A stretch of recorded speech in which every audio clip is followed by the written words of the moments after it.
Na-miss nyo ba ako mga mare? Kasi for sure ako hindi. Char. Uy, joke lang yun mga mare. Baka maniwala naman kayo dyan. Magpapalakas tayo for today's video. Magpapasabak na naman tayo sa paglilinis. At bago nga ako sumabak sa paglilinis mga mare, iniliguan ko na nga itong mga anak ko dahil para malinis na sila at di ko na kailangan paliguan mamaya. Kita niyo naman dyan ang ating biya, nanonood siya ng Paw Patrol. Naku, batang to, pag di lang makapanood ng isang araw ng Paw Patrol, sira ang araw mo. At ito na nga daw moment of truth na kung tinitingnan ko pa lang ang aking mga lilinisin na nawawala na talaga ako ng lakas. Ewan ko ba pero ganun talagang nanay. Bawal kang tamarin at kailangan mo talagang maglinis dahil kung hindi wala naman talagang maglilinis dito sa bahay. Kaya tara na mga beshi ko at simulan na natin ang kalbaryo sa ating mga buhay. Char. Mukhang ito lang talaga mga beshi ko ang trabahong walang retired sa mundo. Ha? Hindi ba ka nagagalumata sa maaga? Char. At yun na nga mga beshi ko na kapag maginaw na nga nang wala sa oras, sensya na po. Yes, opo, isa po akong Muslim. Half maginaw, half filter. Huy, daan pakialam ang kalun. At naman tayo gumagait na filter, depende lang kung sinong tatablan. At bago pa nga tayo may matamaan sa filter na yan ako, dito naman tayo mag-focus sa aking paglilinis. Sa mga puntong to mga mare, hindi pa nga ako nakakahalahati sa aking mga nilinisan. Ako, mas marami pa yung hindi nalinisan. Kayo rin ba mga beshi ko pag naglilinis ay may batang pasaway? Kung isa ka dun mga beshi ko, naku, huwag ka mag-alala dahil hindi ka nag-iisa. And back to paglilinis na nga tayo mga mare. Ang nililinisan ko palang kwarto is kwarto ni Ate Jordana, ang aking panganay. Nakadalasan naman ay doon natutulog sa tabi namin. Kasi natatakot daw pag wala siyang kasama dito sa kanyang higaan. Paano ba naman hindi matatakot mga beshi ko ay paggabi lumalabas yung aming mga alaga? At ang alaga nga na tinutukoy ko mga beshi ko ay ang daga. Any suggestion nga dyan mga beshi ko kung anong pamatay sa mga daga na to? Nang mawala naman sila sa landas ng aking buhay.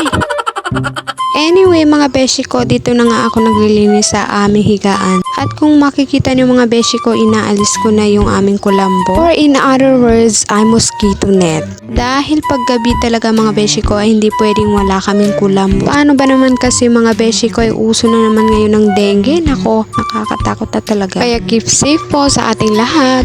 At yan, malinis naman ang ating higaan. Alis ko pa nga ang mga alikabok dyan dahil napaka-alikabok nga. Gawa ng mga bata ay minsan dyan din naglalaro sa higaan namin. Hay naku, wala ka talagang pasensya. Naku, sasakit lagi ang ulo mo. O diba, habang nagpa-voice over, umiiyak pa nga ang biya. Gusto nang dumede. Ako talaga naman, daddy is life. And fast forward mga beshi ko at dito na nga ako naglilinis sa aking mga anik-anik. Syempre ganun tayo mga manshi, hindi mawawalang skincare, char. May pa skincare ka pa dyan na nalalaman, wala ka naman talagang skincare. O diba, ambisyosa lang ang peg. But don't worry self, balang araw magkakaroon din tayo niyan. Tiyaga lang tayo sa buhay dahil balang araw makakamit din natin ang mga gusto natin. At syempre sasamahan natin yan ng sipag at tiyaga. O diba, may nilaga na. Magtiwala lang tayo sa kasabihan na hanggat may buhay may pag-asa. Siyempre samahan natin ng dasal mula kay Allah. At ayan, napahaba na naman ang ating chika. At ito na nga ako sa aking mga anik-anik. Ito na nga at nilalagay ko na ang aking mga lipstick. So dyan lang yan siya nakalagay. So di naman halata na pagod na ako no. Kaya pa ba girl? Naku girl, laban lang tayo sa buhay. Dahil wala naman tutulong sa atin kundi mga sarili lang natin. Dahil wala ka naman talagang karapatang magpahinga. Gusto mo yan kaya panindigan mo girl. Hindi ko na nga kinaya at pinakuha ko na nga kay Ate Jordan yung walis. Sabi ko nakpakiabot naman dahil mukhang tutumba na ako sa pagod. Charot. Maliit man ang aming bahay pero naku nakakapagod din. Lalo pat yung mga anak mo ay napakapasaway. Mahilig pang magkalat ng kung ano-ano. Tingnan nyo naman at nakaupo pa nga ang aking biya. Pinagmamasdan ako sabi, bakit kaya ganitong nanay ko habang nagtatrabaho ay may salita? Puro dada. Yung tipong maintindihan mo na lang talaga kung bakit dada ng dada yung nanay mo dati. At ngayon sa'yo na lang nangyayaring lahat. O diba karma te? Ngayon ko lang talaga na-realize yung pinagdadaanan ng nanay ko ngayon. Dahil sa akin na pala mangyayari ngayon. Pero ganun pa man ay nagpapasalamat pa rin ako kay Allah. Dahil naranasan ko maging ina.